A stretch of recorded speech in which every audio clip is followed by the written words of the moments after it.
और आज हम शुरू करने वाले हैं जुजुत्सु काइसेन के सीजन 2 को। दोस्तों, इस सीजन के शुरू के 5 एपिसोड्स में हमें प्रीमेच्योर डेथ आर्क देखने को मिलेगा। यानी कि इन 5 एपिसोड्स में हमें गोजो का पास्ट दिखाया जाएगा, जब वो भी एक सेकेंड ईयर का स्टूडेंट था। एपिसोड नंबर 1 के साथ, जिसका नाम है हिडन इन्वेंट्री। तो दोस्तों, ये कहानी 2006 में शुरू होती है, जब गोजो और गेतो एक ही क्लास में पढ़ते थे। हम गेतो को एक सुनसान गली में जाते हुए देखते हैं, जिसमें कर्स्ड स्पिरिट का साया है और गर्मी के मौसम में इनकी तादाद कुछ ज्यादा ही बढ़ गई थी। गेतो को गली के अंदर एक कर्स मिलता है, जो कि एक इंसान को खा रहा था। गेतो तुरंत ही अपनी टेक्निक से उस कर्स को एक्सोरसाइज करके उसे निगल जाता है। दोस्तों, गेतो की कर्स्ड टेक्निक का नाम है कर्स्ड स्पिरिट मैनिपुलेशन। इस पावर से गेतो किसी भी कर्स को एक बॉल बनाकर उसे एब्जॉर्ब कर लेता है और फिर गेतो जब चाहे तब उस स्पिरिट को अपने अंदर से बाहर निकालकर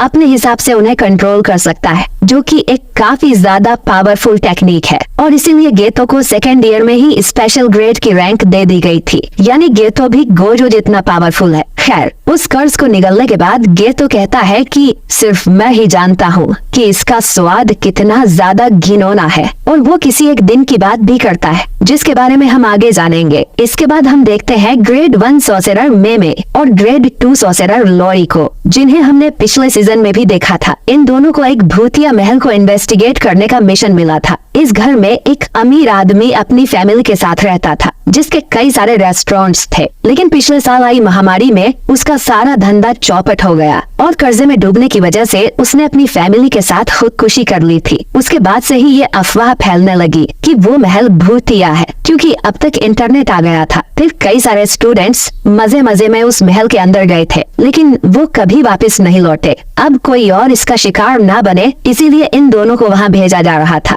वहाँ पहुँचते ही लोरी कर्टेन बनाने लगती है। दोस्तों, कर्टेन बनाने से आम लोगों को पता नहीं चलता कि यहाँ क्या चल रहा है, लेकिन मैमे उसे मना कर देती है कि इसकी जरूरत नहीं है, क्योंकि कर्स महल के अंदर है, न कि बाहर। अब ये दोनों उस घर के अंदर जाते हैं और देखते हैं कि यहाँ चारों तरफ कचरा पड़ा था। ये सब देख लोरी थोड़ी डर जाती है। अब मैमे उसे कहती है कि उन दोनों को अलग अलग फ्लोर पर जाकर खोजबीन करनी चाहिए। वो लोरी को सेकंड फ्लोर पर भेज देती है। लोरी वहाँ के सारे कमरे चेक करती है, लेकिन उसमें कुछ नहीं मिलता और थोड़ी देर बाद वो एक दूसरे के सामने ही आ जाती हैं, क्योंकि ये सेकंड नहीं बल्कि फर्स्ट फ्लोर ही था। मैमे बताती है कि वो इसी एग्जैक्ट जगह से 3 बार गुजर चुकी है, यानी कि ये दोनों किसी तरह के लूप में फंस गई थी और वो इस हॉलवे से बाहर नहीं निकल सकती। पूछती है कि क्या ये कोई इननेट डोमेन है, जिस पर मीम बताती है कि इननेट डोमेन में आसपास की जगह भी बदल जाती है, यानी कि ये सिर्फ एक बैरियर है जो कि अंदर आने वाले लोगों को फंसा लेता है। और इसी तरह पहले आए लोग यहाँ फंस गए होंगे और कर्स ने उन्हें मार दिया होगा, लेकिन इसका मतलब ये भी है कि कर्स बहुत कमजोर है, तो उन्हें बस इस बैरियर से निकलकर उस कर्स को मारना है। मैंने लोरी से पूछती है कि उन्हें क्या करना चाहिए। अब लोरी बताती है कि पहले उसे लगा था कि ये लूप एक सर्कल के जैसा है, लेकिन ऐसा नहीं है, बल्कि ये एक सीधी लाइन की तरह है, जो कि ट्रेन के डिब्बों की तरह एक दूसरे से जुड़ता जाता है। तो लोरी के हिसाब से अगर ये लोग बहुत तेजी से एक एक दिशा में भागे तो डिब्बों को जोड़ने का टाइम नहीं मिलेगा और ये लोग बैरियर को तोड़कर बाहर निकल जाएंगे। मैंने लोरी के इस आइडिया को 100 में से 90 नंबर देती है, क्योंकि एक साथ भागने की जगह इन दोनों को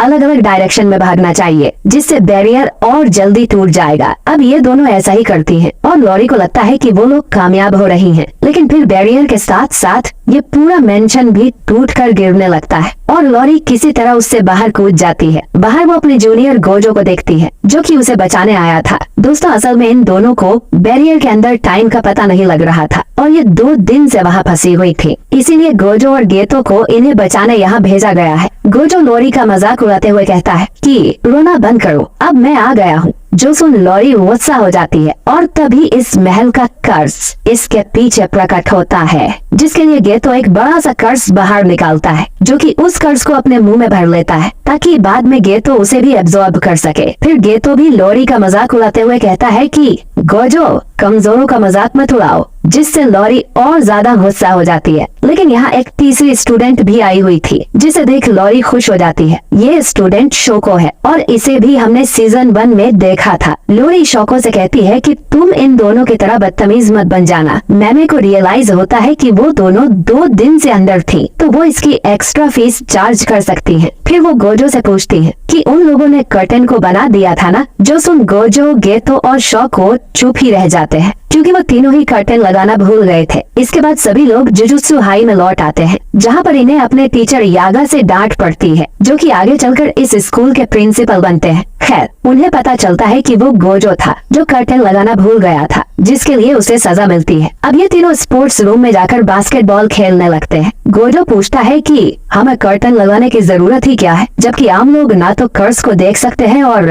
ना ही कर्स्ड टेक्निक्स को। गोजो ये भी कहता है कि कमजोर लोगों को बचाना काफी थकाने वाला काम है, जिस पर गेतो बोलता है कि जुजुत्सु सोर्सरर का काम ही यही है कि वो आम लोगों की रक्षा करे। गोजो गेतो के आदर्शों का मजाक उड़ाता है, जिससे दोनों में टेंशन बढ़ने लगती है और ये देख शो को यहाँ से निकल जाती है। अब गेतो गोजो से लड़ने के लिए एक कर्स को बाहर निकालता है और उससे कहता है कि चलो ये मामला बाहर चलकर निपटाते हैं। लेकिन तभी टीचर यागा यहाँ आ जाता है, जिसे देख ये दोनों दिखावा करते हैं कि वो तो बस कसरत कर रहे थे। यागा बताता है कि वो इन दोनों को एक नए मिशन पर भेज रहा है। दोस्तों, सीजन 1 में मैंने बताया था कि स्कूल में 1000 साल का सोर्सरर है, जिसका नाम है मास्टर टेंजन। टेंजन की कर्स टेक्निक के कारण वो अमर है, लेकिन उसका शरीर फिर भी बूढ़ा होता रहता है और हर 500 साल के बाद उन्हें अपने शरीर को बदलकर टेक्निक को रिफ्रेश करना पड़ता है। अगर वो ऐसा नहीं करते तो उनकी टेक्निक उनके बूढ़े शरीर को चेंज करने लगती है, जिससे वो खुद का कंट्रोल खोकर इंसानियत के लिए खतरा भी बन सकते हैं। और इस बार टेंजन जिसके साथ अपना शरीर मर्ज करने वाला है वो एक लड़की है, जिसे ये लोग स्टार प्लाज्मा वेसल कहते हैं। इनका मर्ज 2 दिन के बाद होगा, तो गोजो और गेतो का काम होगा इस वेसल को सही सलामत यहाँ स्कूल में लेकर आना, क्योंकि उस वेसल की लोकेशन लीक हो गई है और 2 ग्रुप्स हैं जो कि उनके पीछे पड़े हैं।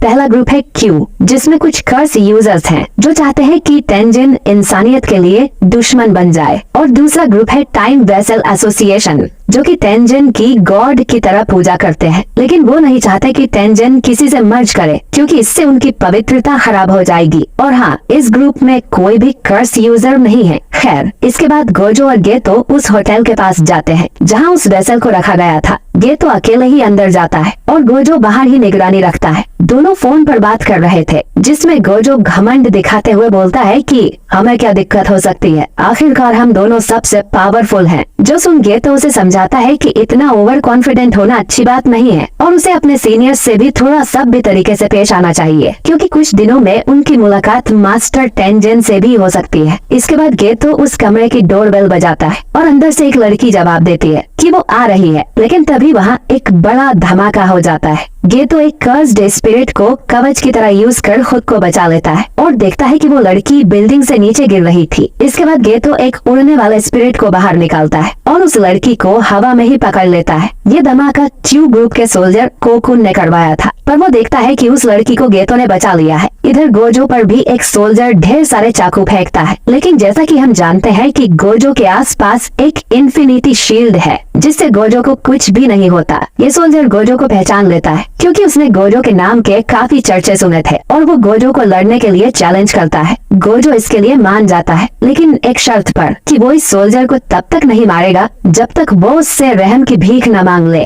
पास ही की एक बिल्डिंग में हम 2 लोगों को बात करते हुए देखते हैं। इनमें एक आदमी कॉन्ग बताता है कि उनके ग्रुप टाइम वेसल एसोसिएशन में कोई कर्स यूजर नहीं है जो जुजुत्सु सोर्सरर से लड़ सके, लेकिन उनके ग्रुप के पास पैसा बहुत सारा है और इसीलिए उन्होंने एक कॉन्ट्रैक्ट किलर को हायर किया था उस लड़की को मारने के लिए। कॉन्ग इस किलर को जेनिन नाम से बुलाता है। ये किलर कहता है कि अब उसका नाम जेनिन नहीं है बल्कि फुशिगिरो है और वो उनका ये काम जरूर कर देगा। और ये एपिसोड यहीं पर खत्म हो जाता है। तो दोस्तों, जेनिन और फुशिगिरो नाम सुनकर तो आप समझ ही गए होंगे कि ये आदमी आखिर कौन है, लेकिन स्पॉइलर की खातिर मैं अभी चुप ही रहूंगा। बाकी आप कमेंट करके बताइए कि आपको सीजन 2 का ये पहला एपिसोड कैसा लगा, और अगर आप चाहते हैं कि मैं आने वाले एपिसोड्स भी एक्सप्लेन करूं तो कमेंट बॉक्स में यस जरूर टाइप कीजिए। बाकी वीडियो अच्छा लगा है तो इसे लाइक और शेयर कीजिए, और अगर आप हमारे चैनल पर नए हैं तो हमारे चैनल सब्सक्राइब करके बेल आइकन जरूर दबाइए, ताकि आपसे हमारा कोई भी वीडियो मिस ना हो। बाकी मैं मिलता हूँ आपसे बहुत ही जल्द एक नए वीडियो के साथ। शुक्रिया।